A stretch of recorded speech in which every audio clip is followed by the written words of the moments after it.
Voilà, merveille de la technique. Nous nous retrouvons pour la table ronde qui va suivre. Alors, les débats sur l'agriculture et sur l'alimentation passionnent nos concitoyens et il suffit de se souvenir de quelques dîners du samedi soir avec nos amis ou avec nos familles où les débats sont souvent passionnés sur cette question-là. Et également, ces sujets sont une mine inépuisable pour les médias traditionnels de reportages, d'émissions en tout genre. Alors avec les réseaux sociaux, c'est finalement chaque agriculteur, chaque citoyen d'abord qui peut intervenir dans ce débat. Certains le font. C'est également chaque agriculteur qui peut réagir à ce qu'il entend, qui peut présenter son métier ou qui peut débattre et rentrer dans ce débat-là. Alors, dans un premier temps, dans une première partie de cette table ronde, nous allons nous interroger pour savoir qui sont ces personnes qui interviennent dans ce débat sur l'agriculture et en particulier qui sont les agriculteurs qui ont choisi d'investir les réseaux sociaux. Et dans une deuxième partie, nous nous interrogerons pour savoir qu'est-ce que ces débats, ces échanges produisent.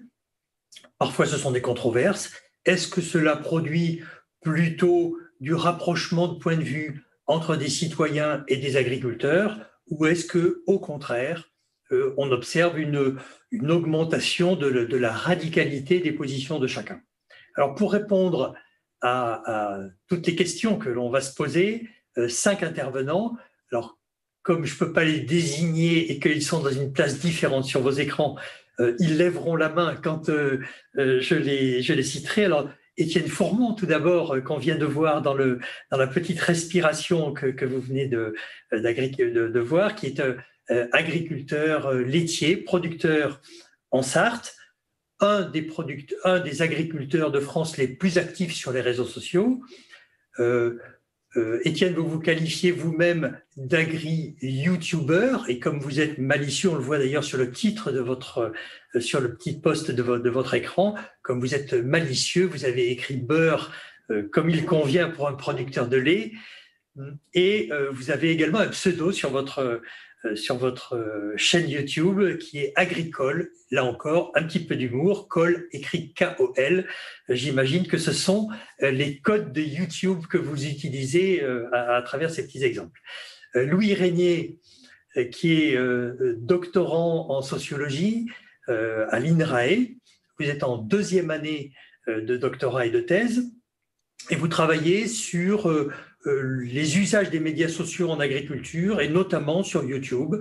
J'allais dire, vous êtes sûrement une des personnes en France qui connaissait le mieux cette petite communauté d'agri-youtubeurs.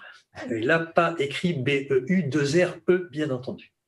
Eddy Fougier, vous êtes politologue, consultant, enseignant dans de nombreuses écoles ou universités. Vous êtes passionné par l'évolution de la société et également par les mouvements protestataires qui touchent à l'agriculture ou à l'alimentation. Vous avez, par exemple, récemment travaillé et analysé ce que l'on peut, le rôle des réseaux sociaux dans ce que l'on peut, dans ce qu'on appelle maintenant l'agribashing. Et vous pourrez nous en donner quelques illustrations tout à l'heure. Adrien Dine, vous êtes le directeur marketing et digital du CNIEL, qui est l'interprofession laitière, et vous avez mis en place, depuis que vous êtes arrivé, une nouvelle stratégie digitale pour votre marque Les Produits Laitiers sont nos amis pour la vie, que tout le monde connaît bien, très axée sur les jeunes et un petit peu décoiffante par certains aspects. On en a vu quelques posts tout à l'heure. Et donc Anaïs Thévio qui nous a rejoint, que je vous remercie. Anaïs, vous jouerez le rôle de grand témoin dans cette table ronde. Je vous propose à la fin de chaque partie de vous donner la parole pour que vous puissiez réagir en fonction de, voilà, pour faire le lien entre ce que vous nous avez dit avant et ce que nos intervenants ont dit. Alors, je le redis une nouvelle fois, n'oubliez pas, vous avez la possibilité d'intervenir, de poser des questions sur le chat de la chaîne YouTube de l'ESA. Elles vont être synthétisées ensuite et vous pourrez rentrer en contact directement avec les intervenants via Caroline Mazot qui va faire votre interprète. Alors peut-être, je propose à Louis Régnier d'ouvrir son micro et puis de commencer, si vous voulez. Louis, finalement, qui sont ces agriculteurs qui interviennent dans les réseaux sociaux et plus particulièrement sur YouTube? Est-ce qu'on peut les qualifier? Merci d'abord de m'avoir invité pour contribuer à cette table ronde. Alors, peut-être un tout petit mot pour dire, pour commencer l'introduction, que le YouTube agricole est très vaste et dynamique et qu'il n'y a pas du tout que des agriculteurs. On retrouve un grand nombre d'acteurs, à peu près quasiment même tous les acteurs traditionnels du monde agricole, dont des agriculteurs. Et donc, il y a en particulier une communauté d'agriculteurs qui, moi, m'intéresse dans ma thèse, mais ils ne sont pas les seuls agriculteurs à faire des vidéos sur YouTube. Est-ce qu'ils sont nombreux, ces agriculteurs? Alors, pour ceux qui m'intéressent, c'est ceux pour lesquels j'utilise le terme de communauté, c'est-à-dire des agriculteurs qui se connaissent, dont on a en présence aujourd'hui Étienne Fourmont. Ils sont une petite vingtaine à se connaître, à échanger entre eux et surtout à avoir plusieurs dizaines de milliers d'abonnés, parfois juste quelques milliers, parfois 100 000. Donc, c'est les plus actifs, mais ça ne veut pas dire qu'il n'y a qu'eux, évidemment, qui font des vidéos sur YouTube. Exactement. Mais on va dire qu'ils se distinguent du reste de YouTube par des agriculteurs qui prennent la parole sur YouTube, par l'intention qu'ils mettent dans leur présence sur YouTube. C'est un peu une forme de… Quelles sont leurs motivations de ces gens qui investissent les réseaux sociaux sur YouTube? Eh ben, prendre la parole dans l'espace public, essayer d'établir un dialogue direct plus direct avec un public non agricole. C'est donc une forme un peu de mobilisation informationnelle, pourrait-on dire, de la part d'agriculteurs qui en fait entendent reprendre en main leur médiatisation. Ça, c'est une expression qu'utilise l'un d'entre eux. Et qui veulent faire ça en réponse à des critiques sur le monde agricole et des pratiques sur leurs pratiques de production, des critiques qui circulent dans l'espace public, que ce soit les réseaux sociaux numériques ou bien dans les médias traditionnels. Et qui ne se reconnaissent pas dans ces messages-là. Voilà, des critiques dans lesquelles ils ne se reconnaissent pas, qui jugent disqualifiantes à l'égard de leur métier, de leur quotidien, de ce qui fait leur profession au jour le jour. Et donc, ils veulent produire eux-mêmes, en fait, finalement, les images qui permettent de décrire ce qu'ils font, quoi. Est-ce que c'est une communauté homogène, puisque vous parlez d'une vingtaine de personnes qui sont particulièrement actifs? Est-ce qu'ils se ressemblent? C'est-à-dire, est-ce qu'ils sont de la même région? Est-ce que c'est des copains? Avant qu'ils se connaissent, mais est-ce qu'ils sont homogènes au niveau appartenance syndicale, au niveau des types de production? Alors, au niveau appartenance syndicale, ils ont le droit de ne pas me dire dans les entretiens quand je vais les interviewer où est-ce que, enfin, s'ils sont syndiqués ou pas. Donc ça, je les laisserai s'ils veulent, pour le représentant unique aujourd'hui, pas parler pour lui. Mais en tout cas, initialement, on peut dire que c'était une communauté relativement homogène dans la mesure où on va dire qu'ils faisaient partie plutôt d'un grand quart nord-ouest de la France. Et que la plupart du temps, ils étaient agriculteurs, souvent céréaliers ou en tout cas en grande culture, en Touraine, dans le Loiret ou encore dans le Nord. Mais petit à petit, et de plus en plus aujourd'hui, c'est une communauté qui se diversifie et on voit apparaître. D'abord, il y a eu des éleveurs qui sont apparus de plus en plus nombreux, surtout des éleveurs de vaches, donc laitières ou pour la viande. Et puis ensuite, maintenant, on a des éleveurs de brebis, des viticulteurs, on a un producteur de cultures spécialisées dans la Drôme. Il y a même une éleveuse de poules pondeuses qui est basée, je crois, en Pays de la Loire ou en Loire-Atlantique, il me semble. Donc, on voit que ça se diversifie. Il y a aussi et en mode de plus en plus de femmes, de couples, de jeunes aussi, qui viennent d'autres styles de production de vidéos. Par exemple, des jeunes qui viennent du gaming, mais qui se mettent à faire du vlog agricole en face caméra pour montrer le quotidien des pratiques agricoles. Et en termes de mode de production, là encore une fois, c'est assez diversifié. On voit beaucoup d'agriculteurs qui sont en agriculture, on pourrait dire conventionnelle, mais il y a aussi un certain nombre d'entre eux qui sont en bio, d'autres qui sont en semi-direct, sous couvert, avec ou sans couvert. Donc, il y a une certaine diversité. Il n'y a pas d'homogénéité finalement. Il y en a de moins en moins en tout cas. Plus les mois passent, plus il y a des agri-youtubeurs différents. Et est-ce qu'ils ont des points communs quand même sur la façon de participer au débat ou de se filmer? Vous avez parlé de face caméra juste juste maintenant? Est-ce que c'est Ouais. quelque chose, voilà, Alors oui, oui, moi c'est ce qui m'a beaucoup intéressé, c'est que il m'est apparu tout de suite assez rapidement, notamment par rapport aux autres acteurs du monde agricole qui sont présents sur YouTube, qu'ils avaient une façon de communiquer, de mettre en forme leur message au format audiovisuel qui était assez original. Et très concrètement, leur prise de parole est avant tout une prise de parole située en face caméra où ils apparaissent, où ils prennent la parole, c'est-à-dire qu'il n'y a pas, ils se montent pas en train de travailler avec de la musique par-dessus, mais ils vont expliquer ce qu'ils font en face caméra. Et ce qui est intéressant aussi, c'est qu'il ne va pas tellement s'agir pour eux de monter en généralité sur ce que serait la bonne ou la mauvaise agriculture, mais ce qu'on retrouve le plus souvent dans leurs vidéos, c'est plutôt en fait, montrer les pratiques, un peu au format de la chronique, au fil des jours, au fil des saisons, en montrant finalement toutes les opérations de culture ou encore même de mécanique pendant l'hiver dans le hangar. Et surtout, voilà, en établissant une relation de proximité avec leurs abonnés, en se rendant presque en fait familier par une présence connectée au fil des jours. le quotidien de l'agriculteur, comme si vous y étiez, en quelque sorte. Voilà, c'est ça. En fait, ce que je trouve très intéressant aussi en termes un peu sociologie des professions agricoles, c'est qu'ils ont une pratique de l'agriculture en tant que professionnels, mais ils ont une pratique de l'agriculture comme vie qualifiée par la vidéo et ils deviennent presque aussi des professionnels de la médiatisation. Enfin, ils sont doublement professionnels en fait et de leur métier par les images.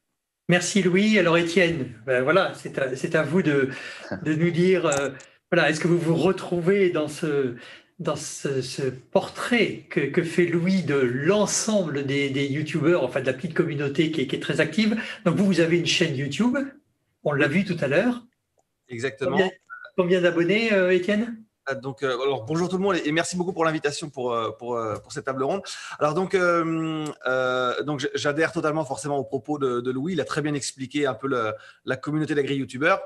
Moi, j'ai un peu plus de 60 000 abonnés sur YouTube, bientôt 62 000. Donc ça commence à faire déjà une belle petite communauté. J'allais dire, vous êtes un des 5 ou allez, dans les 10 premiers en nombre d'abonnés, peut-être plus que ça, peut-être mieux que ça même. Ouais, on va dire dans les 10 plus gros youtubeurs agricoles. Agricole, oui. Ouais, ouais. Oui, oui. Donc déjà, je trouve ça gratifiant parce que ça montre que ça intéresse les gens, même si c'est plutôt un public agricole, ça montre que les gens s'intéressent et il y a énormément de commentaires sous les vidéos. Donc c'est toujours passionnant de montrer son métier. Et maintenant, ouais, depuis un peu plus de 2 ans et demi, régulièrement, tous les dimanches matins, une vidéo sur l'activité de la ferme, ce qui s'est passé sur la ferme dans la semaine en fait. Pourquoi vous vous êtes lancé dans cette aventure, Étienne? Alors moi, j'ai commencé en fait YouTube. J'ai d'abord commencé sur Twitter. En fait, j'ai commencé à être très actif sur Twitter de par le syndicalisme, puisque j'étais moi donc adhérent JA, responsable élu au Conseil national, au Conseil d'administration national JA pendant 4 ans. Et il s'est trouvé qu'une après-midi, pardon, on a eu une présentation de Twitter. Et donc, c'est là que je me suis inscrit sur Twitter et que j'ai commencé à interagir un peu sur Twitter, mais plutôt le côté syndical, c'est-à-dire revendication prix du litre de lait, action syndicale dans les départements, dans les régions, enfin tout ce qu'on pouvait faire. Et puis, c'est en étant sur Twitter que je me suis rendu compte qu'il y avait beaucoup de gens qui parlaient d'élevage, qui parlaient d'agriculture, mais qui n'y connaissaient rien du tout, en fait, ou qui posaient des questions parfois, hein, ça pouvait être aussi intéressant. Et j'ai commencé en fait à répondre à leurs messages. Et en fait, j'ai commencé aussi en même temps que L214, qui est arrivé sur les réseaux depuis 3-4 ans maintenant. Et j'ai commencé en même temps qu'eux. Et donc, j'ai commencé à leur répondre parce qu'ils écrivaient quand même pas mal de bêtises. Et le sujet étant très complexe de l'agriculture, de faire les messages sur Twitter étant très courts, j'ai commencé à faire 10, 15, 20 tweets pour expliquer un sujet. Et après, vous vous êtes dit, il faut changer. Voilà, et après je me suis dit ça commence à être lourd à lire. Et puis j'avais déjà vu d'autres agri-youtubeurs qui étaient sur YouTube notamment. Et je me suis dit moi aussi je peux faire des vidéos. Et comme ça je fais une vidéo avec un sujet bien précis. Je montre comment ça se passe et je balance la vidéo sur YouTube, Twitter, Instagram, Facebook, quoi. Et c'est comme ça que j'ai commencé à faire des vidéos YouTube pour montrer mon métier. Et au fil du temps, je suis devenu plus régulier dans mes sorties de vidéos où je sors une vidéo tous les dimanches matins maintenant. Depuis 2 ans maintenant. Et c'est ce qui marche aussi, c'est ce qui intéresse aussi les gens sur YouTube, c'est d'avoir une sortie régulière de vidéos. Et ça veut dire que vous avez déjà fait entre 100 et 150 vidéos déjà? À peu près, ouais, honnêtement, j'ai même pas compté le nombre de vidéos que j'ai faites. J'en ai aucune idée. Maintenant, oui, je pense que depuis le temps, oui, je dois être à une bonne centaine de vidéos, un peu plus, depuis que j'ai commencé, ouais. Et vous arrivez à vous renouveler? Sur quel sujet vous filmez-vous? Alors, on a l'avantage en agriculture d'avoir un métier qui touche à plein de domaines, aussi bien. Alors, moi, les animaux, tout ce qui est animaux, soins aux animaux, nourrir les animaux, la mécanique par rapport aux tracteurs, au travail dans les champs, ce qui est aussi robotique, parce que j'ai 2 robots de traite. Donc, il y a un sujet aussi passionnant qui est la robotique en agriculture. Donc, il se passe toujours quelque chose dans une ferme. Toutes les semaines, il se passe quelque chose de nouveau. Et donc, on a toujours quelque chose à montrer. Et si vraiment, j'ai pas le temps de faire une vidéo, pas le temps de filmer parce qu'il y a trop de travail, il reste les lives le dimanche matin où je mets la webcam en direct et je fais un live avec les abonnés. Louis nous parlait de face caméra tout à l'heure. C'est quelque chose qui est effectivement important pour vous. Ça crée un lien direct avec la communauté des auditeurs? Ouais, je pense que Louis l'a très bien expliqué, mais pour moi et comme pour les autres agri-youtubeurs, le face cam, en fait, c'est très important parce que on est là pour faire de la pédagogie aussi, donc pour expliquer notre métier, ce qui se passe sur la ferme dans la semaine. Et c'est plus intéressant de voir l'agriculteur expliquer son métier que juste une vidéo avec de la musique et un tracteur ou des vaches qui passent en fond comme ça. Il faut qu'on se montre nous. Il faut qu'on incarne l'agriculture qu'on veut montrer. Donc, s'il y a l'agriculteur qui est devant sa cam pour faire sa vidéo, le public comprend beaucoup mieux le message en fait. Donc, c'est très important d'être devant face cam. On entend parler souvent des codes YouTube. Est-ce que c'est des choses que vous reprenez à votre compte et c'est quoi les codes YouTube pour l'exemple d'un agriculteur présent sur YouTube? Alors, moi, je regarde beaucoup les autres agri-youtubeurs, mais j'ai pas forcément des références pour faire mes vidéos d'autres agri-youtubeurs. Donc, je prends plus des codes. Alors, je mets beaucoup d'humour en règle générale dans mes vidéos. J'aime beaucoup ça. Donc, je reprends plus des codes d'autres youtubeurs comme Mister V ou Freddy Gladieux, enfin des youtubeurs que je regarde beaucoup et que j'aime beaucoup, qui sont beaucoup dans l'humour évidemment. Donc, dans mes vidéos, je vais plutôt mettre des incrustations. Je vais essayer d'avoir un rythme assez rapide dans mes vidéos pour que ce soit pour pas que ce soit trop entre guillemets chiant à regarder, parce que des fois on va regarder un tracteur qui roule pendant 1 heure dans un champ, ça va pas être hyper passionnant.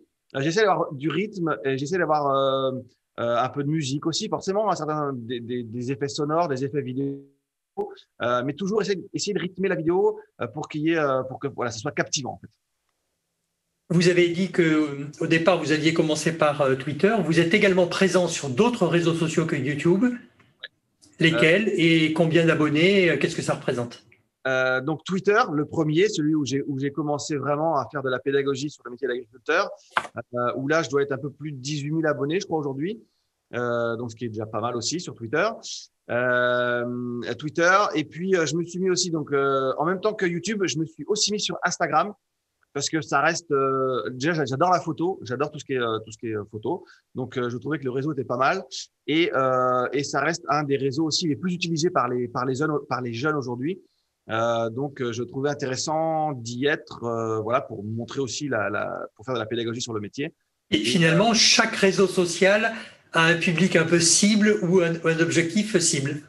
Alors chaque réseau a une manière de communiquer différente. Je ne vais pas du tout faire la même chose sur YouTube, Instagram ou Twitter.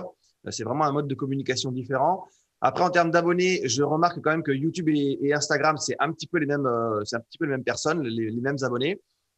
Twitter, c'est complètement différent. Il y a vraiment, alors il y a aucune, en termes d'abonnés ou de public, Twitter va être plus politique, médias, grand public aussi forcément. À communauté agricole aussi, parce qu'on a une très belle communauté agricole sur Twitter. Mais le public va être différent et la façon de communiquer va être différente. On en reparlera dans la deuxième partie. Peut-être Eddy Fougier pour une première réaction déjà, comme ça à chaud, à ce que vous venez d'entendre, à la fois par Louis et par Étienne sur ces agriculteurs présents sur les réseaux sociaux. Bonjour à toutes, bonjour à tous. Première réaction, moi je suis un fan et d'Étienne et d'autres agri-youtubeurs, mais effectivement, on voit bien sur Twitter à la fois cette communauté d'agriculteurs et le fait que Twitter soit un média un petit peu différent de YouTube ou d'Instagram parce que on peut interpeller directement un certain nombre de personnes que l'on ne pouvait pas toucher auparavant, ou toucher au sens virtuel du terme, comme des journalistes, des politiques ou éventuellement des associations. Étienne est bien placé pour le savoir parce que quelquefois il ferraille avec des L214, des véganes. Et donc c'est effectivement le mode de communication qui est assez différent. Mais au-delà, ce qui est assez intéressant, c'est qu'effectivement on connaît David Forge, Étienne, AgriSkippy, Thierry, agriculteur d'aujourd'hui, mais on connaît assez mal Fifil Sevenol, par exemple. Alors, Fifil Sevenol, personne ne le connaît ici, mais c'est une chaîne YouTube d'un boucher. Il y a beaucoup de professions aujourd'hui dites manuelles qui ont leur propre chaîne YouTube. Il y a Masson 47, Éric Le Caroleur, Digi Plomberie. Alors, bon, ça peut paraître un petit peu anecdotique. Et qui font finalement la même chose que nos agriculteurs, c'est-à-dire ils mettent leur métier en scène tous les jours. Fifil Sevenol, c'est un boucher qui se filme chez lui, qui a 50 000 abonnés. Alors, il peut y avoir un aspect un peu tutoriel pour tout ce qui a trait à la plomberie ou tout ce qui a trait au carrelage, mais c'est assez intéressant. Et puis, c'est un phénomène qu'on retrouve aussi à l'étranger. Par curiosité, j'ai regardé, vous avez un Tom Pemberton, qui est une chaîne YouTube que Étienne connaît peut-être. C'est un éleveur anglais qui a une chaîne YouTube depuis 2011 et qui a plus de 200 000 abonnés. Donc, c'est assez intéressant. Il y a un Américain aussi qui s'appelle Millennial Farmer.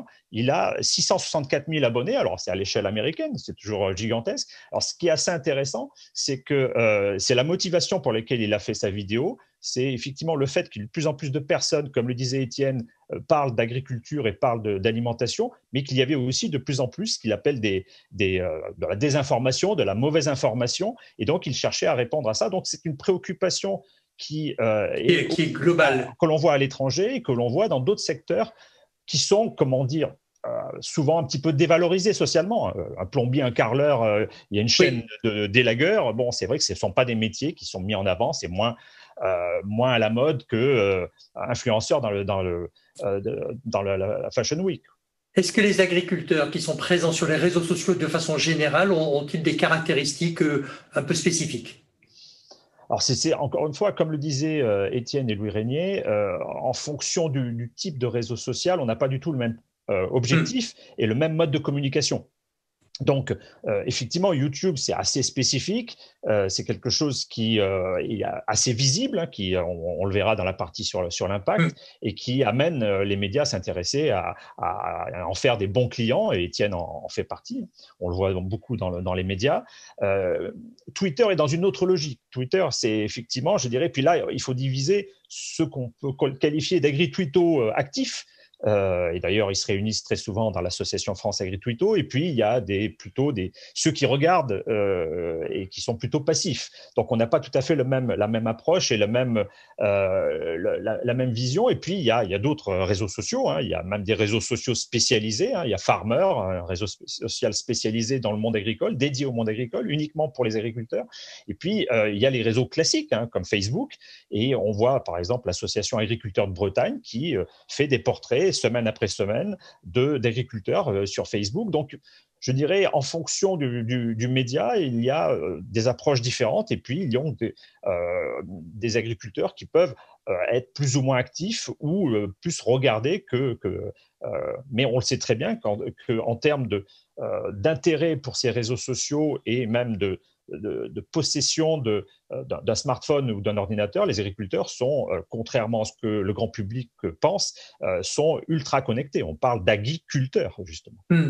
Et alors à l'inverse, c'est pas un bon terme, mais de notre côté, ces gens qui interviennent sur les débats agricoles, alimentaires, etc., est-ce que ce sont des monsieur tout le monde? Est-ce que ce sont des militants? Est-ce que ce sont des gens qui sont très engagés?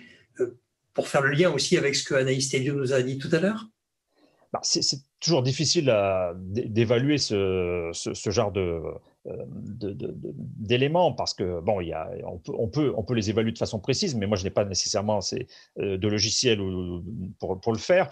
Mais ce que l'on peut voir, c'est qu'effectivement sur ces questions, et comme le disait Louis Régnier ou Étienne, je ne sais plus, il y a ceux qui s'intéressent à ces questions par curiosité, qui posent des questions, c'est Étienne qui le disait, qui posent des questions qui sont légitimes, auxquelles effectivement les agriculteurs sont sans doute celles et ceux qui sont les plus à même de répondre. Il peut y avoir des questions plus scientifiques au sens strict. Et puis, il y a, et c'est souvent le cas sur Twitter, je dirais, des acteurs qui sont un peu plus engagés, voire des acteurs militants.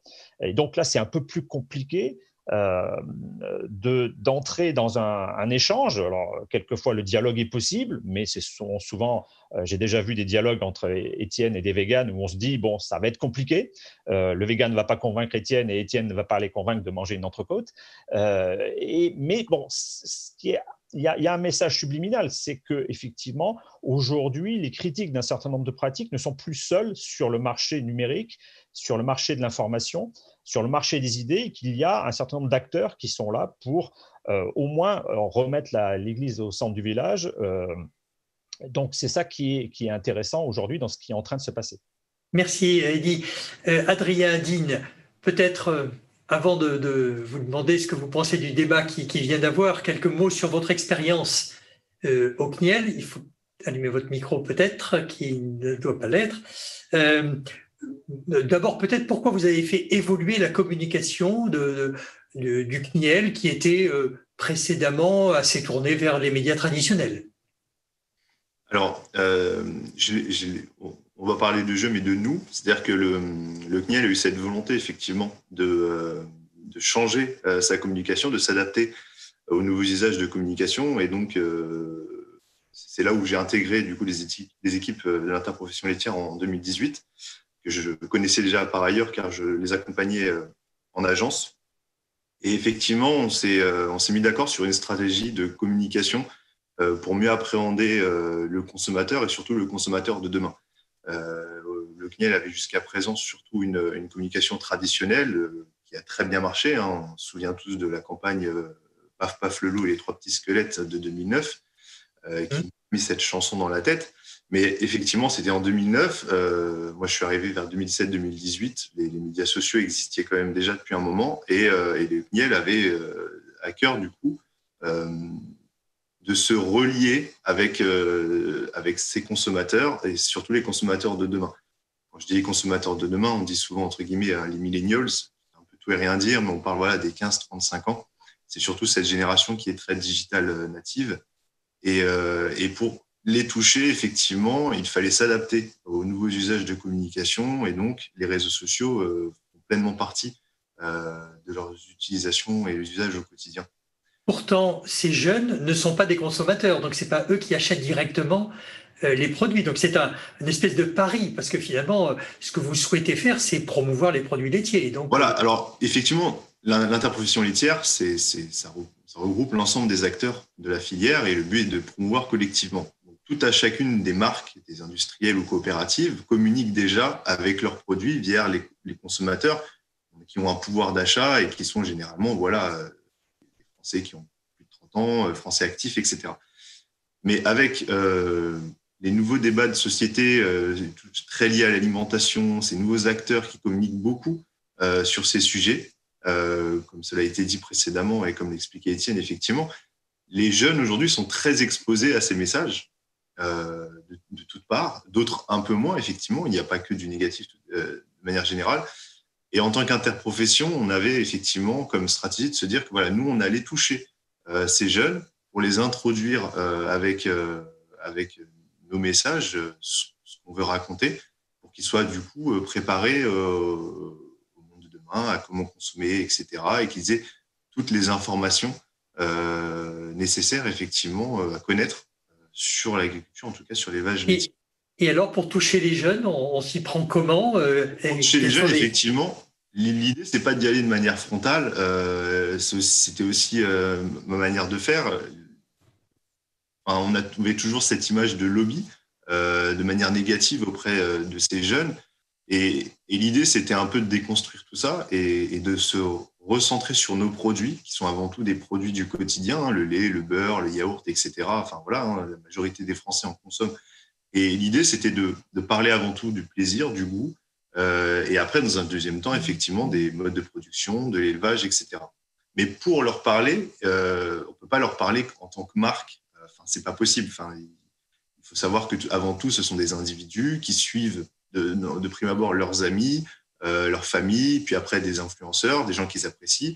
Et s'ils vont suivre des marques, c'est des marques qui leur parlent, des marques sur lesquelles ils peuvent s'identifier et qui leur parlent d'une manière audible. Et donc forcément, ça demande une adaptation d'un point de vue ligne éditoriale. Et on a abordé effectivement cette ligne assez décalée. Lorsqu'on est en dehors de la cible, on se dit mais c'est pas possible, qu'est-ce qui se dit sur ce compte, mais qui marche très bien. Donc en fait, l'idée c'est d'être crédible auprès de cette cible. En termes de ligne éditoriale, de l'ADN des produits laitiers, on n'a jamais vraiment tout changé. Hein. Si on se souvient de toutes les anciennes pubs des produits laitiers, il y a toujours eu ce côté un peu décalé. Les sensations pures par ailleurs. Ensuite, Paf Paf le loup, ça reste quand même 3 petits squelettes, une vache, voilà. Donc, ça fait toujours partie, ça a toujours fait partie de l'ADN des produits laitiers. On s'adapte aux générations et voilà. Donc, effectivement, on a eu cette communication assez décalée sur les réseaux, notamment sur Twitter, qui nous a permis de nous faire identifier et croître auprès de cette communauté. Et puis après, travailler avec des talents, des influenceurs, comme vous avez pu le voir dans les vidéos précédentes. Alors, comment regardez-vous, donc maintenant on en revient peut-être au thème de notre matinée, comment regardez-vous tous ces débats sur l'agriculture avec ces agriculteurs qui interviennent, ces débats parfois polémiques de la part d'autres personnes? Alors effectivement, en tant qu'interprofession, on est très à l'écoute des débats sociétals de manière générale, surtout quand ils sont liés à l'alimentation, à l'élevage aujourd'hui, hein, plus que jamais on en parle, on en débat. Et donc effectivement, on a vu croître ces individualités, comme le disait au début, hein, oui, Eddy et Étienne, hein, au début ils étaient très peu nombreux, et puis ces individualités se sont transformées en communautés. Voilà, sur Twitter par exemple, les Fragruititos sont une des, si ce n'est pas la première communauté professionnelle présente sur Twitter. Et donc effectivement, on a vu tout ça surgir avec beaucoup un caractère très positif, parce qu'effectivement, le constat qu'on voyait, c'est qu'il y avait quand même une cassure entre les consommateurs et le monde agricole. Et effectivement, le fait qu'ils se rapprochent via les réseaux sociaux, c'est quelque chose qui est très positif. Alors bien sûr, il y a des débats qui se créent, mais l'ambition première, effectivement, c'est de se rapprocher des consommateurs pour expliquer leur métier. Donc, nous, en tant qu'interprofession laitière, on trouve ça beaucoup plus crédible qu'un éleveur communique vers le consommateur sur ses pratiques, son métier, que nous-mêmes, en tant que CNIEL, même si on va le faire par ailleurs, aura toujours un côté moins crédible qu'un agriculteur. Oui, mais cependant, vous êtes une institution, le CNIEL, comme d'autres, les syndicats, etc., avec la prise de parole de chaque agriculteur qui peut le faire comme il l'entend, avec les messages qu'il souhaite lui donner, il pourrait y avoir une sorte de concurrence finalement entre les institutions et ces agriculteurs qui font qui donnent leur message finalement comme ils le souhaitent, comme ils l'entendent, sans forcément qu'ils soient téléguidés, j'allais dire, par l'institution. Donc, comment vous prenez ça? De manière générale, ce qu'on voit, ça reste dans la même direction de communication. C'est-à-dire qu'effectivement, nous, de par notre statut, on représente l'ensemble des acteurs et que ce soit les producteurs, les coopératives industrielles et même les distributeurs ont chacun leur ligne de communication et communiquent de leur côté, ce qui est normal. Mais effectivement, avec le courant actuel, chacun de ces acteurs communique vers le consommateur et avec sa légitimité en fonction de son statut et de ses métiers. Donc nous, effectivement, moi, quand je vois les Étienne, les Antoine, les Vincent, enfin voilà, ils sont plusieurs éleveurs laitiers, donc c'est tant mieux pour nous à communiquer sur leur métier. Ils ont tous un peu cette envie de s'exprimer sur leur métier, de rendre plus compréhensible leur pratique auprès du consommateur, d'échanger. Et nous, on voit ça pas du tout comme une concurrence, mais au contraire comme une complémentarité de nos communications et de nos messages. Et est-ce que vous êtes même prêt en tant qu'institution à leur donner un coup de main, je ne sais pas, sur de la formation ou autre Oui, chose? alors sans vous le cacher, Étienne, on se connaît très bien, avec Antoine, etc. Pareil, on les a vus croître, on s'est très vite. J'ai vu grandir. Voilà, exactement. Et on s'est très vite contacté parce que voilà, en même temps qu'ils étaient présents, ils étaient aussi présents avant que nous on mette en place cette stratégie.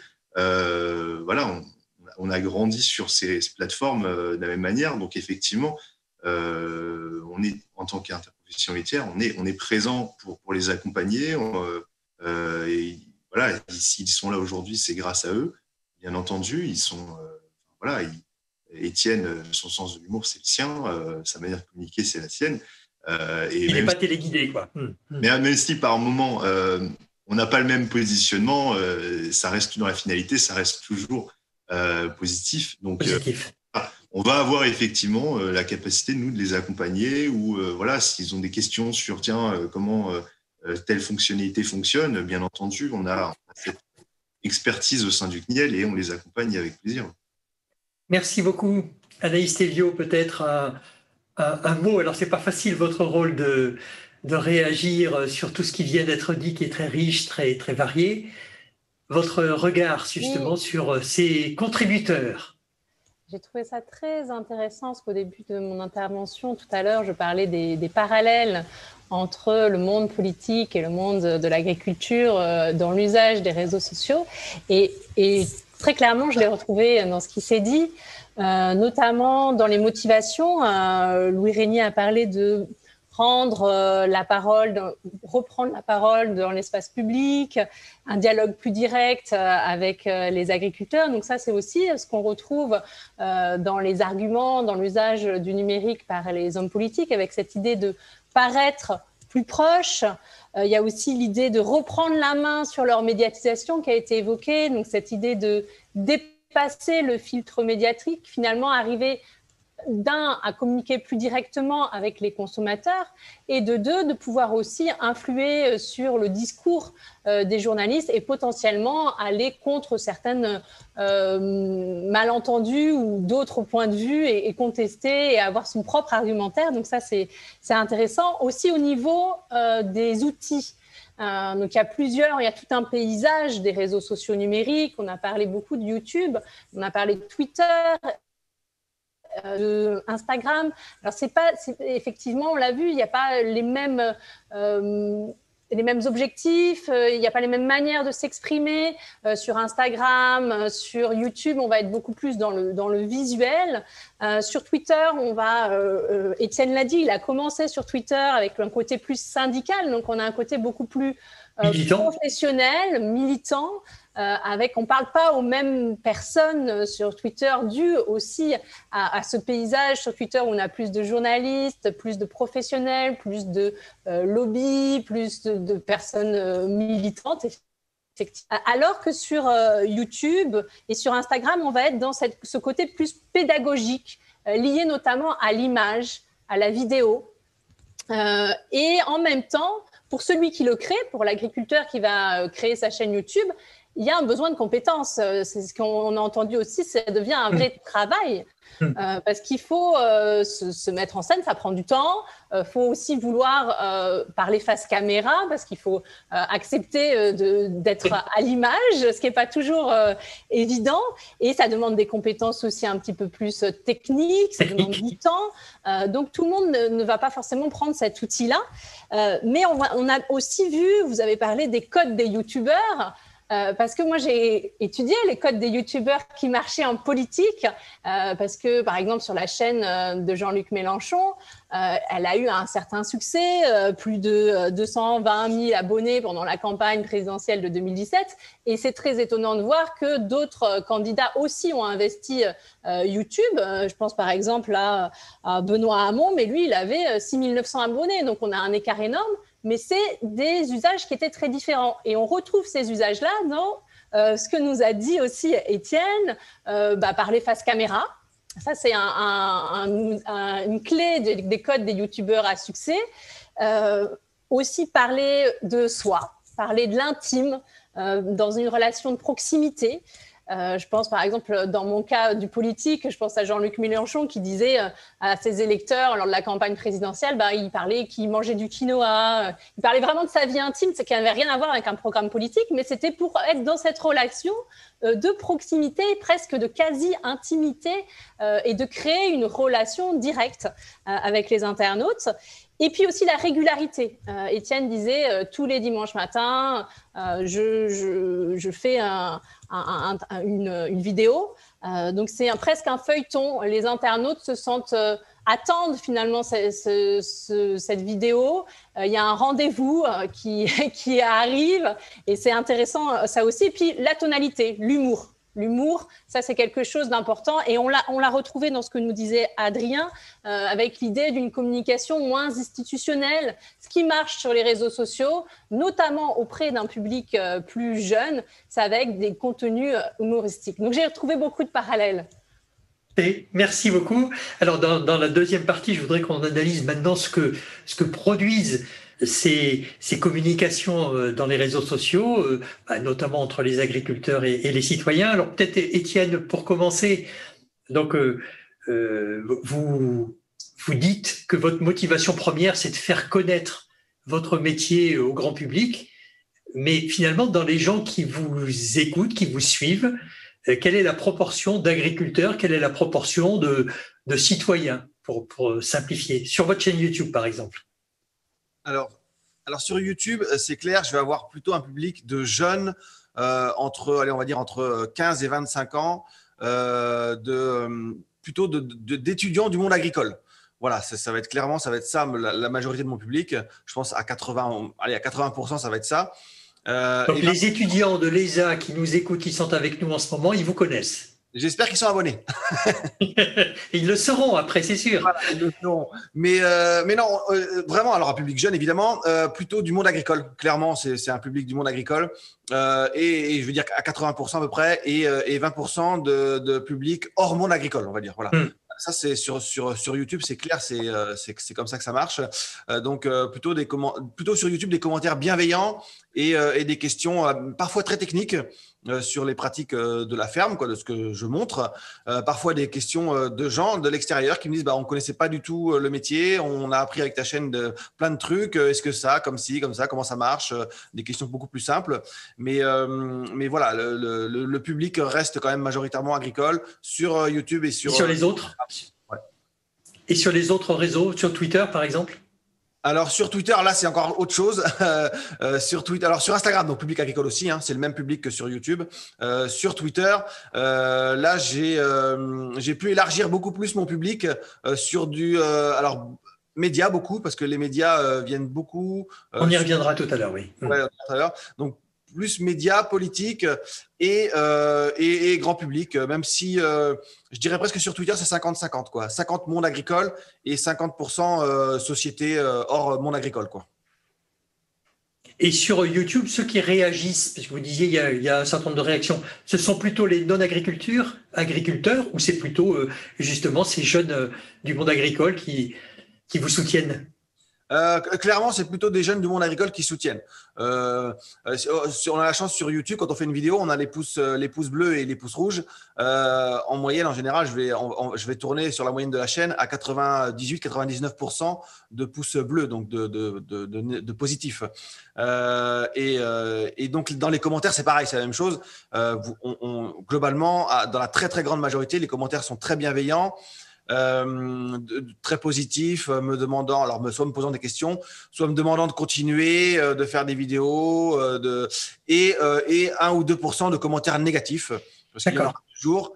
Malheureusement, c'est peut-être plus souvent cela qu'on retient que le positif.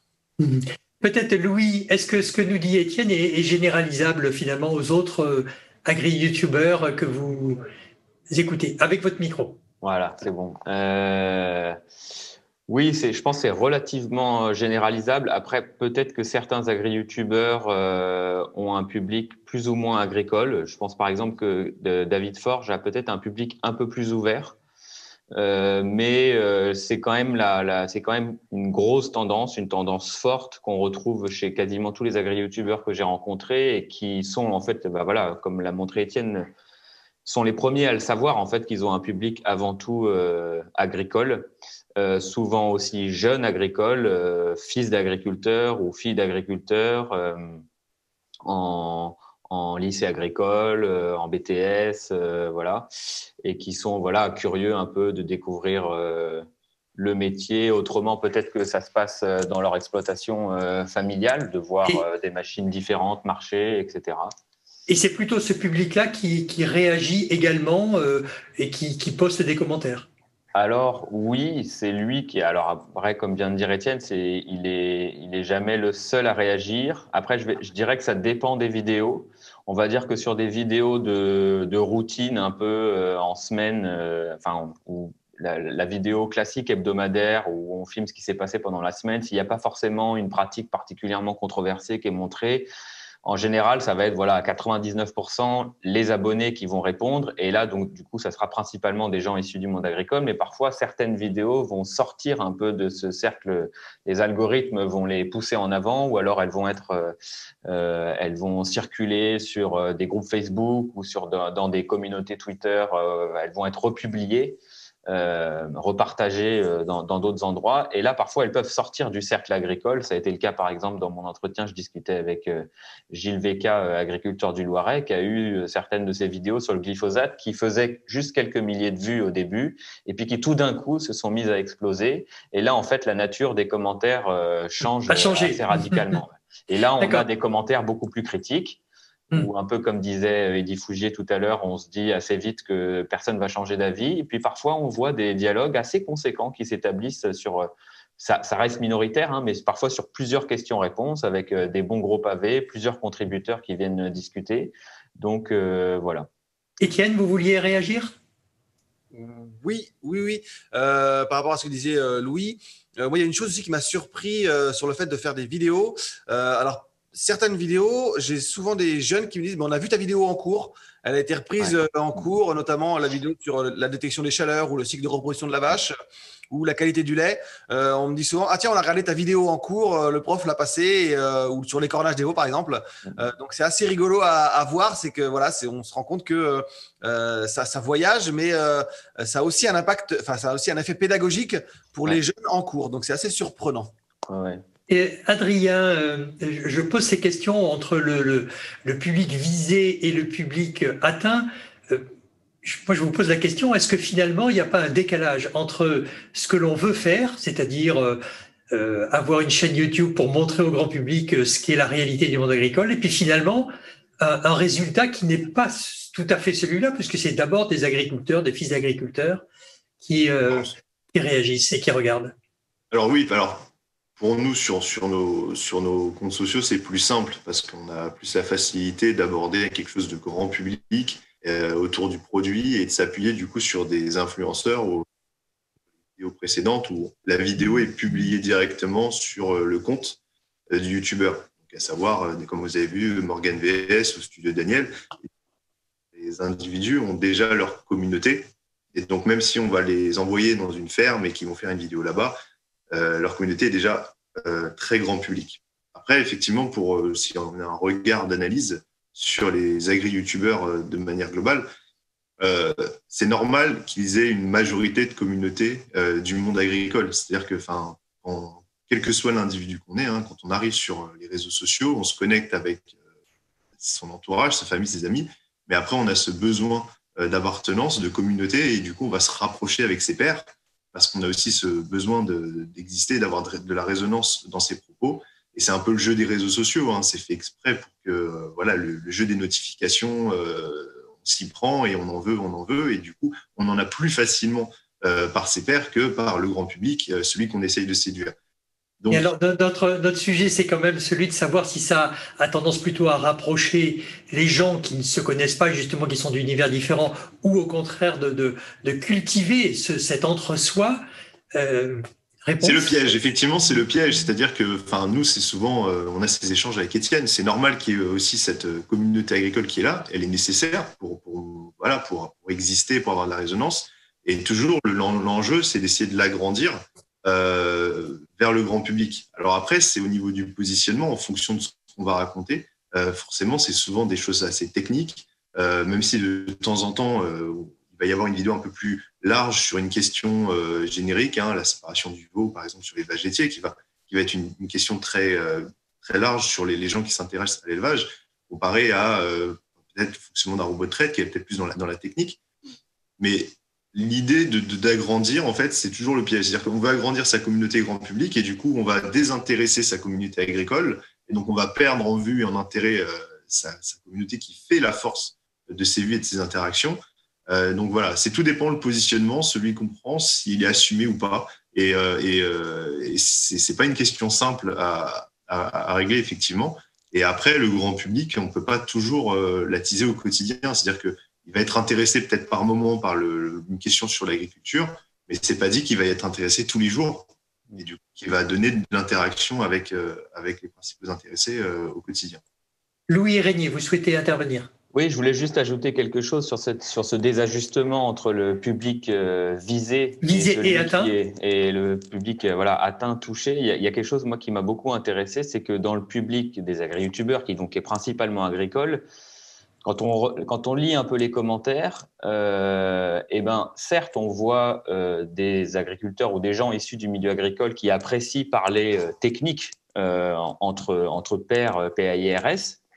Mais on voit aussi fréquemment dans les commentaires valoriser le fait de se trouver à nouveau, une fois de plus, mieux représenté. L'idée de voir le quotidien d'agriculteurs porté dans l'espace public. Et du coup, mon hypothèse, mon analyse, c'est aussi que ces vidéos servent aussi à construire ou à resolidifier, reconstruire une identité professionnelle qui soit qualifiée publiquement, un peu comme disait Eddy Fougier tout à l'heure.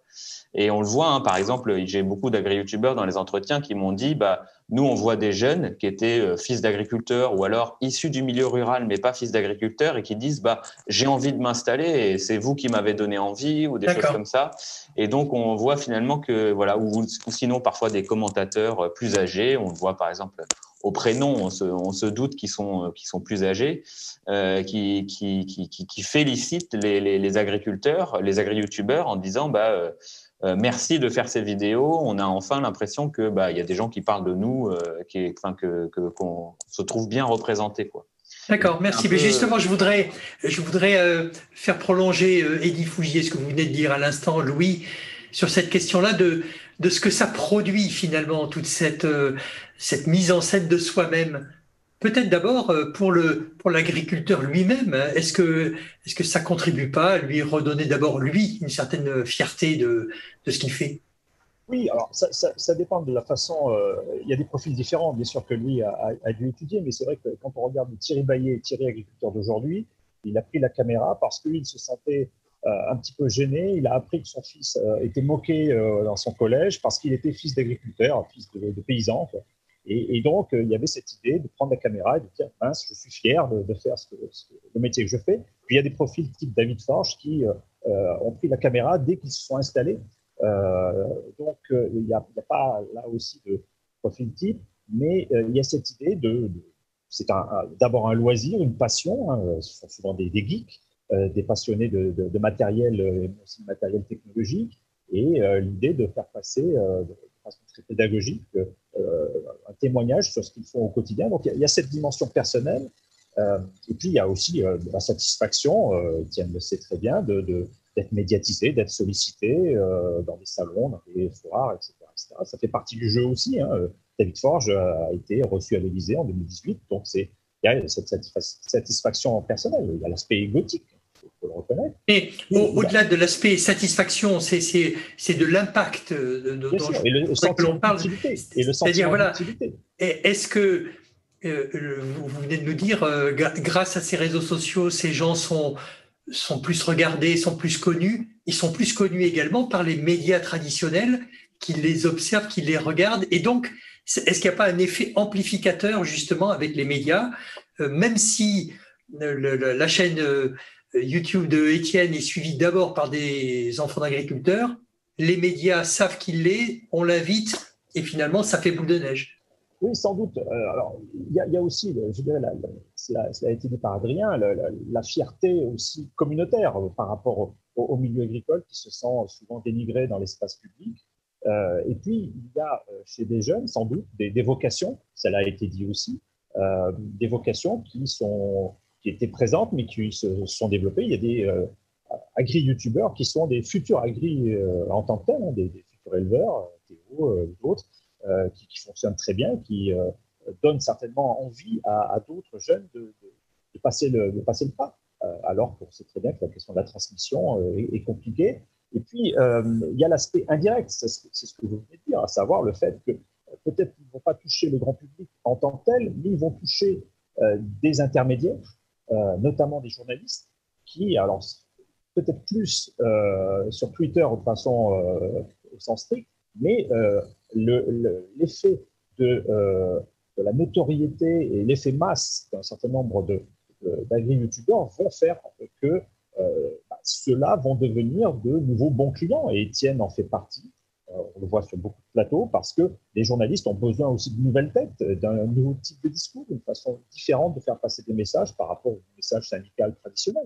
Donc, tout ça fait que le public, d'une manière ou d'une autre, de façon directe ou indirecte, est atteint.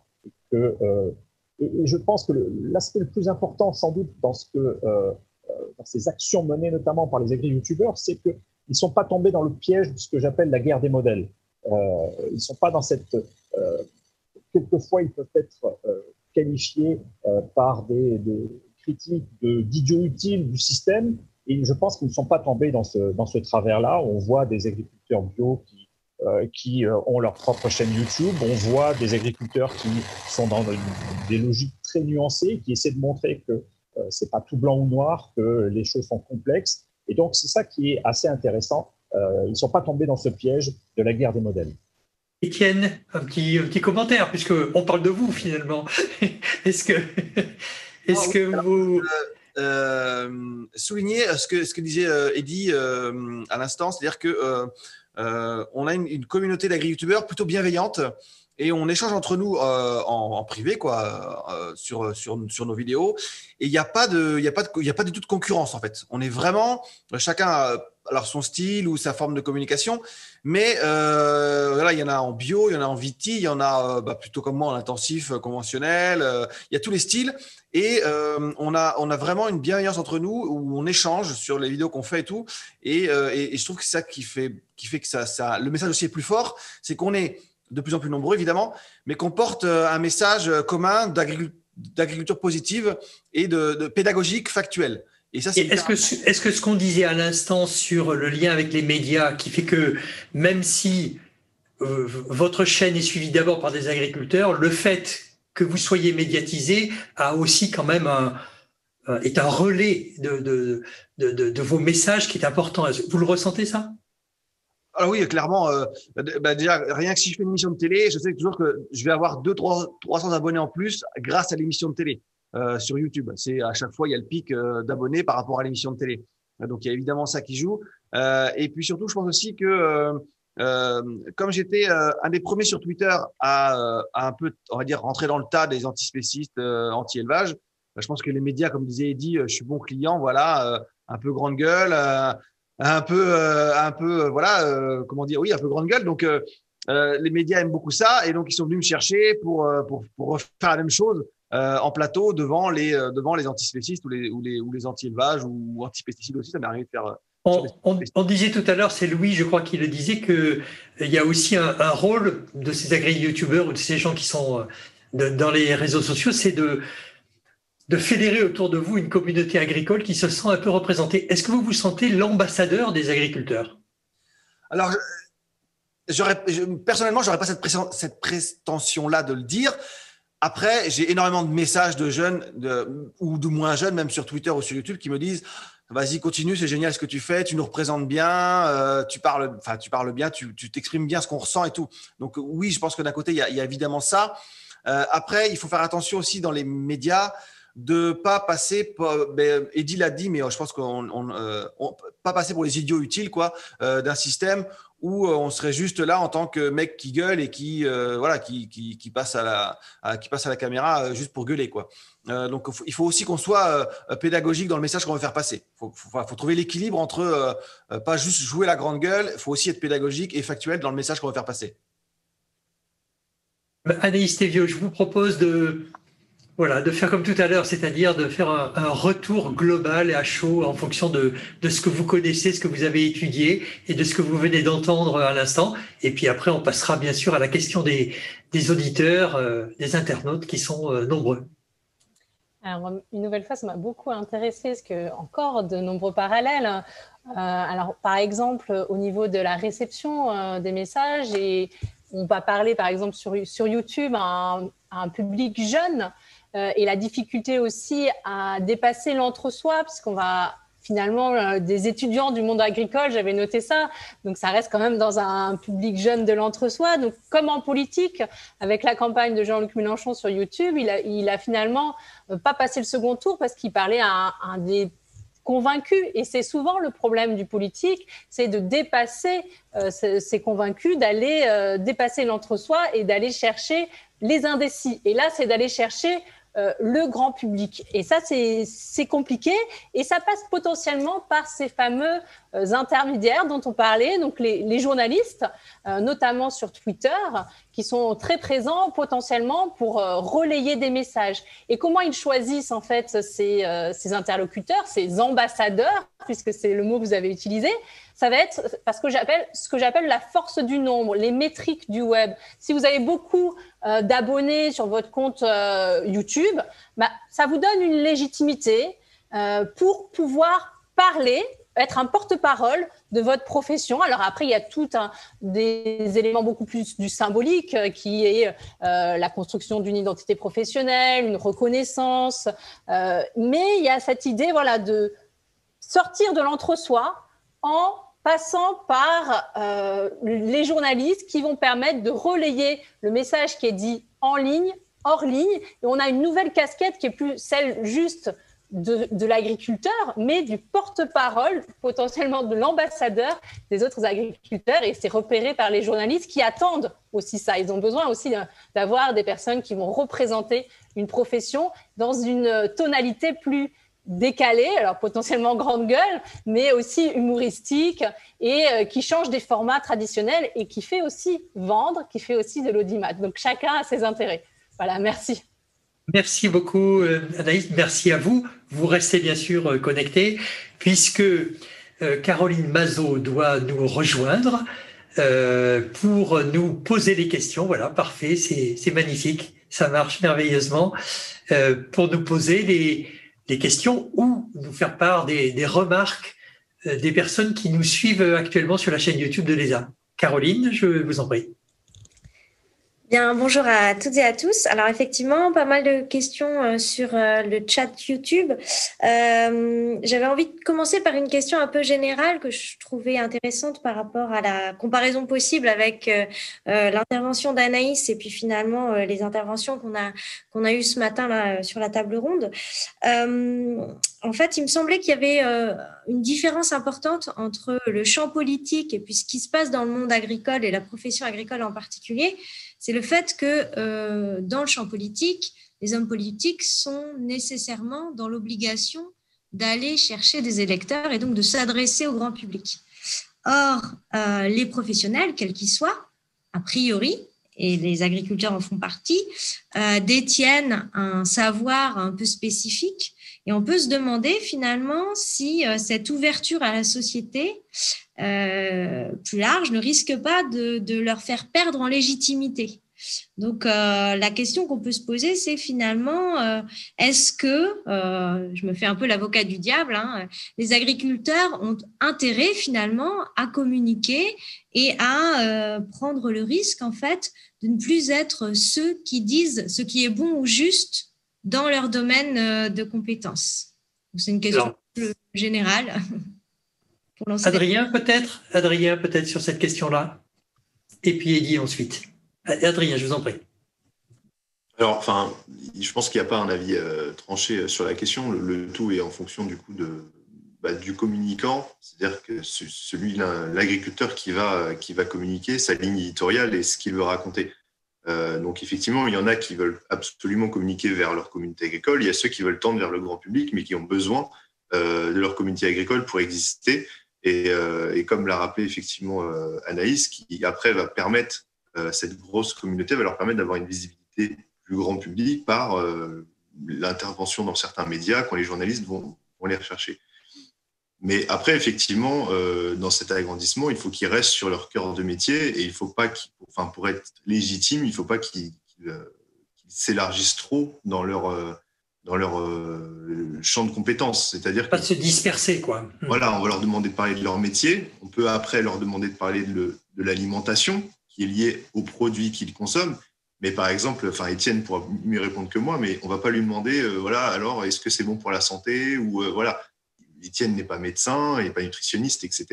Et c'est là où, effectivement, le piège, c'est qu'effectivement, s'il s'apprête à ce type de questions et de réponses et qu'il perd en crédibilité, il va perdre effectivement sa communauté qui ne va plus forcément s'y reconnaître et le grand public. Donc là, effectivement, par la déperdition des sujets, on peut perdre les deux. Eddy ? Deux choses. Moi, je pense que la force des agriculteurs qui recourent souvent… Votre son n'est pas très bon, Eddy. Hein. D'accord. La force pour moi des agriculteurs qui recourent aux réseaux sociaux et en particulier à YouTube, c'est qu'ils ont cassé un certain nombre de codes dans la communication agricole traditionnelle. La communication agricole traditionnelle est souvent assez institutionnelle. C'est un discours d'ingénieur agronome qui s'adresse d'abord à des professionnels. Donc, c'est ça qui est nouveau et qui est intéressant du côté de ces agri-youtubeurs en particulier, c'est qu'ils s'adressent dans un langage accessible à un grand public qui a des questions sur un certain nombre de pratiques ou sur un certain nombre d'activités. Hein. Les vidéos les plus vues, sont les moissons, c'est pas nécessairement controversé en tant que tel. Donc ça, pour moi, c'est quelque chose de positif, alors que justement l'agriculture, la communication agricole grand-papa, c'était une communication d'ingénieur agronome qui s'adressait d'abord à des professionnels. Or, et c'est le deuxième point sur lequel je voulais intervenir, le grand problème qu'a connu le monde agricole et cette déconnexion, je ne parle pas de rupture par rapport à la société, mais cette déconnexion par rapport à la société, c'est justement le fait que les agriculteurs ne s'adressaient plus directement aux citoyens et aux consommateurs. Et ils étaient très, très en amont de la chaîne alimentaire. Et ceux qui s'adressaient directement dans une logique de front office aux consommateurs, c'était les distributeurs, la grande distribution et l'agroalimentaire. Et c'est eux, effectivement, qui ont commencé à s'adapter, à changer de discours, à mettre l'accent sur les produits sains, à mettre l'accent sur les produits végis. Et les agriculteurs, d'un coup, se sont retrouvés face à un certain nombre d'incompréhensions, face à des attentes sociétales qui ne correspondaient plus à un certain nombre de pratiques, même si ils les ont fait évoluer sans que la société le sache. Et donc, je dirais, c'est un bienfait qu'il y ait eu ces actions menées directement auprès des consommateurs et des citoyens parce qu'il y avait besoin de se reconnecter avec cette société. Donc, pour moi, ce n'est pas incompatible, ce n'est pas nécessairement une perte de temps ni un risque de dilution. D'accord. Caroline, est-ce qu'il y a d'autres questions ? Oui, bien sûr. Alors, je vais relayer quelques-unes.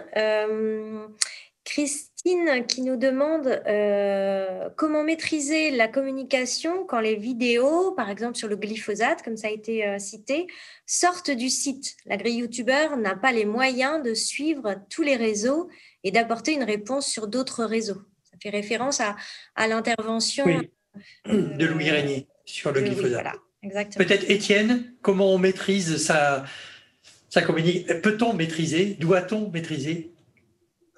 Alors moi j'essaye de lire un maximum de commentaires sous les vidéos, enfin même tous les commentaires, j'essaye au maximum de lire tous les commentaires sous la vidéo.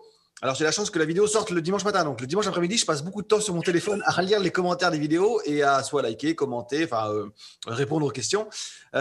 Mais c'est un des autres travaux de faire des vidéos, c'est de faire vivre sa communauté aussi et de répondre aux questions. C'est un vrai métier finalement d'être agri-youtubeur. Alors, je ne sais pas si c'est un métier, mais c'est beaucoup de temps en fait. Donc, oui, il faut répondre aux questions que les gens se posent, puisqu'on a fait une vidéo, les gens ont pris la peine de la regarder et de poser des questions. Donc, j'essaye au maximum de prendre le temps de répondre aux questions sous la vidéo. C'est vrai que parfois, c'est pas toujours évident. Adrien l'a dit sur des sujets qu'on maîtrise pas forcément, de pas rentrer dans un débat où on perdrait la main parce qu'on n'a pas le factuel, on n'a pas les réponses forcément aux questions. Donc, il faut rester dans son domaine de s'élargir un peu si on veut, quoi, mais rester dans son domaine de compétences et prendre le temps de répondre aux questions sous les vidéos. Alors, ça demande beaucoup de temps. Je pense que je vais embaucher un ou une assistante pour répondre à toutes les questions sous les vidéos parce que avec tous les réseaux qu'il y a, ça commence à prendre beaucoup de temps. Mais c'est vrai que c'est pas toujours évident. C'est pas évident, ça prend beaucoup de temps. Oui, pour la question de justement, est-ce qu'on peut maîtriser sa vidéo alors que bon, elle peut partir dans les réseaux sociaux et à ce moment-là, elle échappe à tout contrôle de celui qui l'a faite. Bah oui, c'est ce que me disait Étienne dans une discussion que j'ai eue avec lui, c'est que parfois quand ça vient de Facebook, si c'est pas, parfois on voit pas où est-ce que c'est partagé et où est-ce que ça peut être discuté. Ça peut être discuté dans d'autres arènes et là dans ce cas-là, ils peuvent pas faire grand-chose. Ils ont juste l'information que par la plateforme YouTube, par le back-office de la plateforme YouTube, que les vidéos sont vues depuis ailleurs, mais ils savent pas forcément où et comment elles sont débattues. Par contre, après quand il y a les commentaires YouTube, oui, on voit là, ils peuvent savoir plus facilement qu'est-ce qui se dit. Et une grosse originalité aussi, enfin une marque importante de la communauté des agri-youtubeurs, c'est qu'ils passent tous, après peut-être plus ou moins pour certains, mais du temps à lire les commentaires et à essayer d'y répondre. À être présents eux-mêmes. Ouais. Caroline ? Oui, alors une autre question de Nicolas. Il nous dit, on évoque beaucoup la pédagogie et avec quelques années de recul désormais, quels sont les retours qu'on a sur des followers non spécialistes des mondes agricoles? Ont-ils appris, et on pourrait se poser la question peut-être pour aller plus loin, qu'est-ce qu'ils ont appris? Alors, qui est-ce qui veut intervenir? Adrien, peut-être, est-ce qu'on peut savoir... Alors, nous, sur la partie très grand public, effectivement, on parle beaucoup de l'aspect décalé, mais malgré tout, on fait quand même du fond. Le fond, on le mesure parce que l'idée, c'est pas de marteler le consommateur avec plein de vidéos sur l'élevage laitier. Donc, on en fait 1 à 2 par an avec des youtubeurs qu'on appelle macro-influenceurs qui ont des communautés de plus d'1 million. Quand on voit que quelqu'un comme Studio Daniel ou Morgan VS ou même Loris va dans une ferme, dans l'exploitation laitière, on voit que les commentaires sont très positifs majoritairement. Les gens retiennent beaucoup qui viennent d'apprendre quelque chose. Ça leur permet aussi de faire la part des choses entre d'autres communications anti-élevage qu'ils peuvent voir. Et ça leur fait souvent plaisir de voir autre chose, le vrai visage, entre guillemets, de l'agriculture, pour reprendre certains commentaires. Vous en avez partagé certains en préambule de cette table ronde. Et donc, on voit que le consommateur qui n'est pas touché par ce type de communication, qui ne va pas suivre même des agri-youtubeurs, sur les commentaires sont de manière générale très positifs sur ce qu'on leur montre, parce que c'est assez authentique et parce que c'est l'agriculteur en fait qui prend la parole dans ces vidéos. C'est pas un porte-parole de la filière laitière qui vient expliquer. On est vraiment sur le terrain, on est dans une exploitation au milieu des vaches, de la traite, et on répond aux questions en fait qu'ils posent. Et donc sur ça, effectivement, de manière globale, c'est très positif. Après, peut-être Étienne peut aussi compléter avec les commentaires qu'il a du grand public sur sa chaîne. Oui. Moi, il y a une vidéo qui m'a le plus surpris dans les commentaires, grand public, on va dire, et qui est sortie de la sphère agricole YouTube. C'est sur la vidéo sur la ferme des 1000 vaches, qui a plus de 400 000 vues aujourd'hui, où j'ai eu énormément de commentaires de gens qui disent mais on connaissait. Alors déjà, on connaît pas le métier forcément agriculteur, on connaissait pas le métier, mais on est surpris. Les vaches sont bien, la ferme est propre. On pensait que c'était horrible, c'était catastrophique dans cette ferme-là, mais au final, voilà, c'est propre, les vaches sont bien.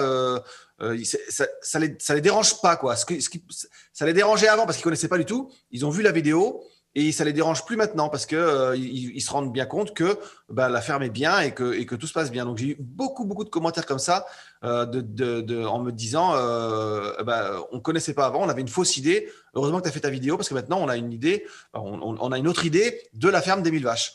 Et par contre, j'ai une autre vidéo aussi qui est un peu plus récente sur une ferme de visons, où j'étais voir un élevage de visons. Et là, pareil, les gens m'ont dit mais en fait c'est très propre. L'éleveur, voilà, on sent qu'il prend soin des animaux, mais par contre, on n'accepte plus du tout le fait de faire du vison en France aujourd'hui. Voilà, ça n'a rien à voir avec autant la qualité de l'élevage. Dans les 2 vidéos, les gens me disent « Ah, c'est propre, c'est bien, l'élevage est bien fait ». Autant dans une vidéo, on accepte la ferme des 1000 vaches. Les gens, globalement, acceptent la ferme des 1000 vaches. Par contre, les visons, je me rends compte que c'est mort, quoi. Il y a plus personne ne veut l'accepter, quoi. D'accord. Et juste pour compléter, souvent on s'attarde beaucoup sur les commentaires négatifs et les commentaires de manière générale, mais il faut savoir qu'il n'y a pas autant de commentaires que de nombre de vues. Et donc on prête pas souvent attention à la majorité silencieuse. Et comme on peut voir aussi sur Twitter où c'est un réseau où on va avoir beaucoup de débats très prisés. Et effectivement, le piège, c'est tombé dans l'entre-soi, d'avoir les pro-élevage et les anti-élevage. Mais entre les deux, si on prend les chiffres juste de Twitter, on a 12 millions de Français qui sont connectés mensuellement sur Twitter, dont 5 millions au quotidien. Vous n'avez pas 5 millions de retweets sur les tweets. Donc, il y a beaucoup d'internautes qui viennent regarder ce qui se passe sans forcément interagir. Et ce n'est pas parce qu'ils n'interagissent pas qu'ils n'ont pas d'avis. Et c'est surtout vers eux où il est important de toucher. C'est eux, en fait, qui vont se faire leur propre avis par rapport aux débats qu'il va y avoir, par rapport aux communications des uns et des autres. Et forcément, c'est un peu frustrant parce qu'on ne sait pas vraiment quelle est la finalité derrière, mais ça va s'entrevoir après sur des études de long terme qu'on peut pousser derrière. Et oui. Ça, c'est souvent ce qu'on oublie parce qu'on aime beaucoup donner d'importance aux commentaires négatifs, aux interactions même, alors que, voilà, on est plus que 5000, plus que 10 000 retweets, heureusement, en France. Anaïs Théviot, peut-être un mot sur ces questions? Ah, votre micro, pardon. Pour rebondir sur ce qui vient juste d'être dit, effectivement, il y a une enquête Algopol qui a été menée par des politistes sur la circulation des informations en ligne et qui montrait qu'il y avait beaucoup de personnes qui ne faisaient que regarder, lire ou potentiellement aussi partager, mais dans l'action de créer du contenu ou même de s'exprimer en ligne pour commenter les contenus, c'est une minorité. Et ceux qui s'expriment, c'est toujours à peu près le même profil sociologique, c'est le même profil du participatif. On retrouve en fait les limites de la démocratie participative, on les retrouve dans ce qu'on pourrait appeler la démocratie électronique. C'est-à-dire que ça va être des profils plutôt qui se sentent compétents pour parler en ligne, pour s'exprimer, donc qui sont plutôt souvent des hommes, qui sont dans cet entre-soi, donc l'entre-soi du monde agricole, qui se sentent légitimes pour s'exprimer, aller chercher le grand public et son avis. Là, il est beaucoup plus diffus et c'est beaucoup plus difficile de savoir, mais par contre, il est présent. C'est-à-dire qu'il regarde, il voit ce qui se dit, notamment sur des contenus plus décalés et plus humoristiques. Il peut être en ligne, mais il ne va pas participer et toujours le même profil sociologique qui va participer et donner son avis en ligne et commenter. Voilà. Merci. Caroline, une dernière question peut-être. Oui, alors une question de Marie peut-être pour finir. Elle nous dit, agri-youtubeur, assumez-vous seul la responsabilité d'expliquer et parfois de défendre le milieu agricole ou attendez-vous une implication plus forte de syndicats, d'associations, du gouvernement en CNIL? Étienne, d'abord. Alors là, c'est assez simple. Est-ce que vous vous sentez seul, Étienne? Non, je me sens pas seul. Non, je me sens pas seul du tout parce que déjà, Adrien l'a expliqué avant, on change ensemble sur des sujets ou sur des techniques. Donc, je me sens pas seul du tout. Ensuite, je considère que chacun a sa place dans la communication agricole, à différents niveaux d'impact sur la personne qui va regarder, mais on a tous notre place évidemment dans la communication agricole. L'idéal, j'ai déjà dit, mais l'idéal, c'est de faire venir quelqu'un sur la ferme. En termes de communication agricole, vous êtes sûr qu'il adhère au message à 100%. Ensuite, vous avez l'agriculteur qui communique sur les réseaux sociaux, YouTube, Twitter, Instagram, peu importe. Là, on voit un agriculteur qui parle de son métier, donc on adhère aussi beaucoup au message. Et puis après, vous avez des communications des interpros, du syndicalisme, de la coopération, où là, le message, mais Adrien l'a expliqué, les gens ont plus, ils voient le message, ils comprennent le message, mais il y a toujours le petit côté, le message est financé, c'est des campagnes de publicité, donc bon, on adhère un peu moins au message. Mais tout le monde communique et tout le monde doit communiquer, évidemment, c'est essentiel, mais on a chacun notre place dans cette communication agricole et on n'assume pas seul, nous, agri-youtubeurs, le message. Il faut que, je pense que tout le monde communique et il faut que tout le monde communique. Eddy, vous vouliez rajouter quelque chose? Oui, c'est effectivement, je pense que Étienne a raison. Aujourd'hui, il y a, et Adrien l'avait dit, il y a une communication qui est crédible, c'est la communication, ça a été dit aussi par Anaïs Théveaud, pair à pair, peer-to-peer. Votre micro, on n'entend pas très bien. Donc, ce qui est aujourd'hui, ce qui est crédible, c'est la communication pair à pair ou peer-to-peer. Alors, pas nécessairement comme on le voit dans le monde politique, hein, parce qu'en général, l'électeur ne se sent pas en situation d'égalité par rapport à Jean-Luc Mélenchon ou à d'autres hommes politiques. Mais effectivement, aujourd'hui, on a tendance à faire confiance à quelqu'un qui me ressemble ou qui est comme moi. Et je pense qu'il y a cette identification par rapport à l'agriculteur qui existe. C'est moins le cas dans le discours institutionnel. Aujourd'hui, il y a une défiance par rapport à ce discours. Effectivement, on voit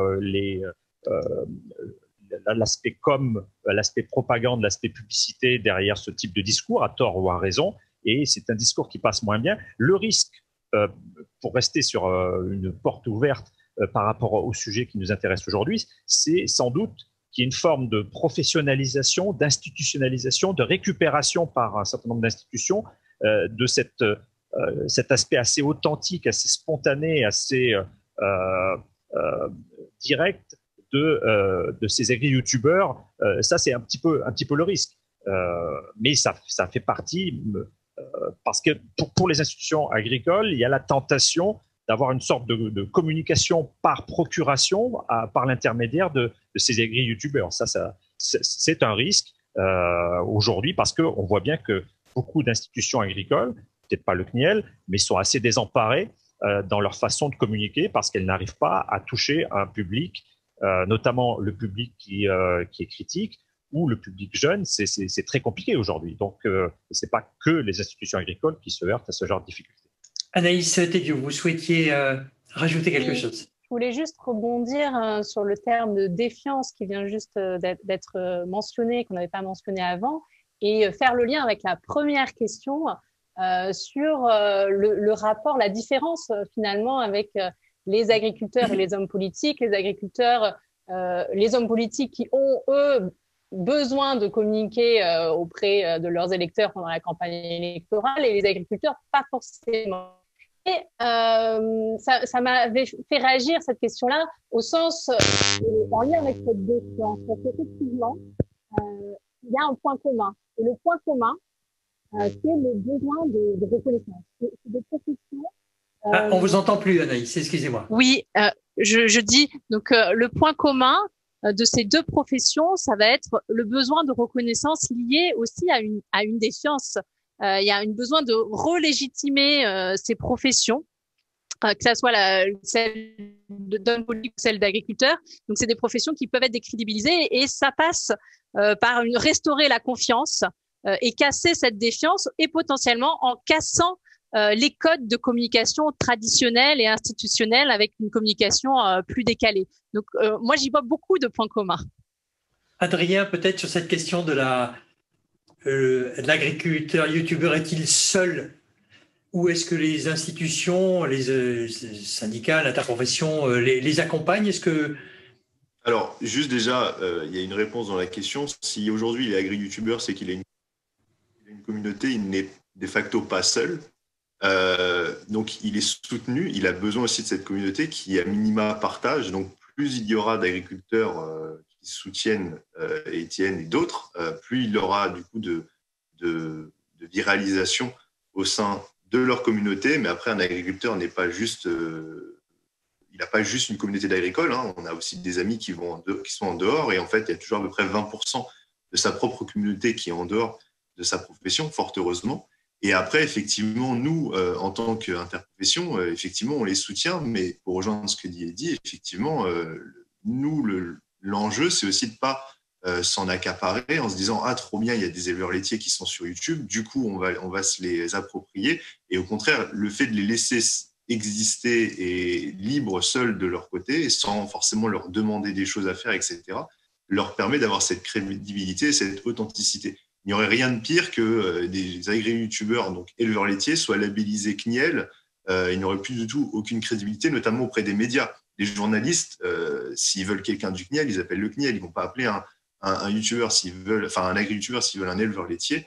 Le plus il est indépendant possible, le mieux ce sera. Donc effectivement, ça n'empêche pas d'avoir des discussions, bien entendu, de construire ensemble certains sujets, certaines questions, certaines problématiques, mais ça ne va pas au-delà de ça. Donc, mais je pense qu'Étienne ne se sent pas du tout seul. Merci beaucoup.